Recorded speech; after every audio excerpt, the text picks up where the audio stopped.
Hello student, welcome back to my YouTube channel no maths just maths और science. तो हम पढ़ रहे थे क्लास 8 की साइंस का chapter first, crop production and management.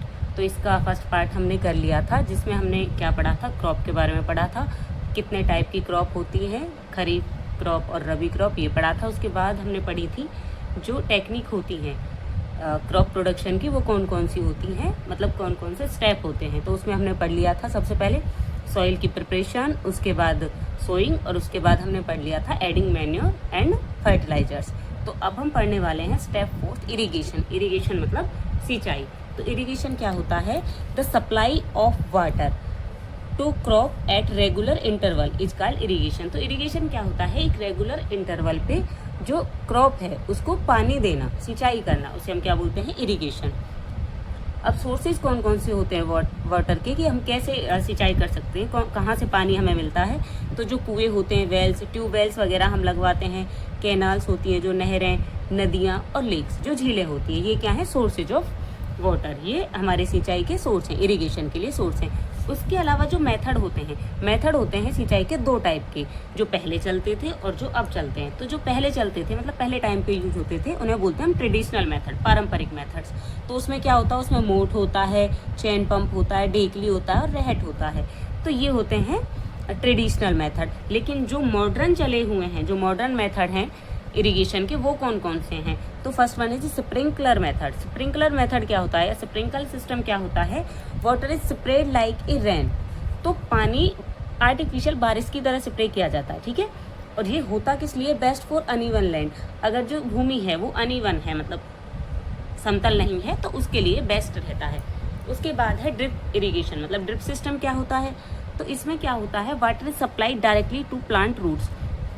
तो इसमें कुछ पाइप बिछा दी जाती हैं और पाइप में छोटे छोटे होल करके और छोटी पाइप लगा दी जाती हैं। तो जो पानी है वो क्या होता है, डायरेक्टली प्लांट के रूट को दिया जाता है। एक तो इससे पानी की बचत होती है, पानी वेस्ट नहीं होता। दूसरा ये बेस्ट रहता है ड्राई एरियाज के लिए, जो ड्राई एरियाज हैं उनके लिए बेस्ट होता है, क्योंकि रूट को डायरेक्टली पानी मिल जाता है, ठीक है। अब क्या है स्टेप 5। स्टेप 5 क्या है, वीडिंग, मतलब प्रोटेक्शन फ्रॉम वीड्स। जो खरपतवार होते हैं, मतलब जो हानिकारक प्लांट उग जाते हैं क्रॉप के साथ, वो होते हैं वीड। तो वीड क्या होता है, unwanted plant growing with the crops. Crops के साथ जो अनवांटेड प्लांट उगते हैं उन्हें हम क्या बोलते हैं, वीड बोलते हैं। जैसे जेंथियम हो गया, पार्थेनियम हो गया, तो ये सब क्या है, वीड है। अब इनके हार्मफुल इफेक्ट क्या है, मतलब इनका इफेक्ट क्या रहता है, क्यों इन्हें हटाना पड़ता है हमें।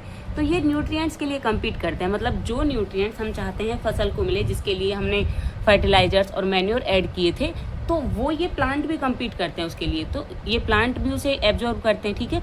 ये क्रॉप की जो यील्ड है, मतलब कितनी क्रॉप पैदा होगी, उससे कम क्रॉप इनकी वजह से मतलब रिड्यूस कर देते हैं। क्रॉप की जो यील्ड है, क्रॉप की जो पैदा होने वाली मात्रा है, उसे ये कम कर देते हैं, ठीक है। हार्बर पेस्ट, और जो ये पेस्ट होते हैं मतलब कीड़े होते हैं, हार्मफुल जो कीड़े वगैरह होते हैं, तो उन्हें ये पनाह देते हैं, मतलब उनको बढ़ाने में ये थोड़े रहते हैं, ठीक है। उसके बाद वीडिंग क्या होता है, रिमूवल ऑफ वीड्स। मतलब अब जो ये खरपतवार हुए हैं, जो ये हार्मफुल प्लांट उगे हैं, अनवांटेड प्लांट उगे हैं, इनको हटाना है, तो उसे हम क्या बोलते हैं, वीडिंग। मतलब वीड्स को हटाना, वीडिंग हो गया रिमूवल ऑफ वीड्स बाई। अब कैसे कैसे हटा रहे हैं, हैंड पुलिंग, हाथों से हटाते हैं। जो थोड़े बड़े प्लांट होते हैं उन्हें हाथों से हटाते हैं, हो मतलब जो फावड़ा वगैरह होता है उससे हटा देते हैं। और कुछ वीडीसाइड्स भी यूज करते हैं, मतलब उन्हें मारने के लिए, उन्हें हटाने के लिए 2,4-D करके ये है, तो ये वीडीसाइड भी हम यूज करते हैं। उसके बाद है स्टेप 6। तो स्टेप 6 क्या होता है, स्टेप 6 है हार्वेस्टिंग। मतलब cutting mature crop is called harvesting. Harvesting का मतलब क्या है, कि जो अब फसल पक चुकी है, सारी प्रोसेस हमने फॉलो कर लिए हैं, अब फसल पक के तैयार है, तो उसे काटना है। तो उस कटिंग की जो मेथड है, cutting mature crop is called harvesting. Cutting करना मैच्योर क्रॉप की, पकी हुई फसल की, उसे हम क्या बोलते हैं, उसे बोलते हैं हार्वेस्टिंग। अब मेथड कौन कौन से, सिकल जो ऑल टाइम चला आ रहा है, जो दरांती जिसे बोलते हैं गाँव देहात में, दरांती से जो फसल काटते हैं उसे बोलते हैं सिकल, दरांती से जो काटते हैं। उसके बाद आजकल जो चला हुआ कंबाइन हार्वेस्टर, जो कंबाइन चलवाते हैं फसलों के लिए, जब दरांती से नहीं काटते हैं तो उसे वो कंबाइन हार्वेस्टर भी यूज होता है, ठीक है। ये हो गया। उसके बाद क्या है, थ्रेसिंग। थ्रेसिंग का मतलब क्या है, कि अब जो फसल काट ली है हमने, फसल कट के रख दी है, लगा दिया है ढेर हमने, अब उसको जो स्टॉल्क है, मतलब जो भूसा है, फसल को जो दाने हैं उसको अलग करना है, ठीक है। तो सेपरेटिंग ग्रेन्स, जो अनाज है उसे स्टॉल्क से अलग करना जो रहता है, उसे हम क्या बोलते हैं, थ्रेसिंग बोलते हैं, ठीक है। उसके बाद है विनोइंग। विनोइंग क्या होता है, सेपरेटिंग लाइटर हस्क, जो हल्का कूड़ा है उसे फसल से, जो ग्रेन है मतलब अनाज है, उसे अलग करना, किसकी हेल्प से, यूजिंग विंड, हवा की हेल्प से, तो उसे हम क्या बोलते हैं, विनोइंग बोलते हैं, ठीक है। नाउ द फाइनल प्रोसेस वो क्या है, स्टोरेज।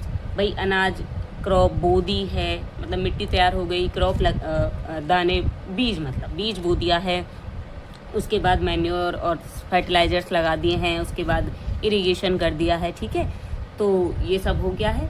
उसके बाद अपने वीडिंग भी कर दी है, हार्वेस्टिंग हो गया, थ्रेसिंग हो गया, विनोइंग, सारी प्रोसेस होगी, फसल तैयार है। फसल मतलब अनाज जो आपका है वो निकल के आ गया है। तो अब क्या करना है, तो ग्रेन शुड बी ड्राइड, पहले हमें ग्रेन को ड्राई करना है, मतलब सुखाना है उसे धूप में, before storage to prevent insect and fungi. तो इंसेक्ट और फंगस उसमें ना लगे, उसकी वजह से हम पहले जो फसल है, मतलब जो हमारा ग्रेन है, उसे धूप में सुखाते हैं, दिखाते हैं ना धूप, अनाज निकल के आया तो सबसे पहले उसे धूप में डालेंगे 2-3 दिन के लिए, ठीक है। अब उसे स्टोर करते हैं, मतलब स्टोर कर लेते हैं अगले सीजन के लिए, एक्स्ट्रा होता है तो मंडी पहुंचा देते हैं, ठीक है। तो स्टोर कहाँ करते हैं, ग्रेनरीज में, सिलोज में, गनी बैग्स, मतलब बोरे में पैक करके रखते हैं, बैग्स में। अनाज के बोरे आते हैं, जैसे आशीर्वाद के आते हैं और पता नहीं कौन कौन से आते हैं, और बाकी हम ग्रेनरी जो हम टंकियाँ वगैरह बनवाते हैं उनमें कलेक्ट कर लेते हैं। तो ये क्या है, स्टोरेज है, हम उसका क्या करते हैं, अनाज का स्टोरेज करते हैं। तो जो हमारा चैप्टर था क्रॉप प्रोडक्शन एंड मैनेजमेंट, ये आज हो गया है ख़त्म। तो पहले मैंने इसका एक पार्ट करा दिया था और आज दूसरा पार्ट करा दिया, तो चैप्टर कंप्लीट है। आई होप आपको समझ आ गया होगा, नहीं आया हो दोबारा रिवाइंड करके देख लें और अच्छे से तैयारी करें। अगर आपको पसंद आया हो तो वीडियो को लाइक, शेयर एंड सब्सक्राइब करें। Thank you so much, thanks for watching.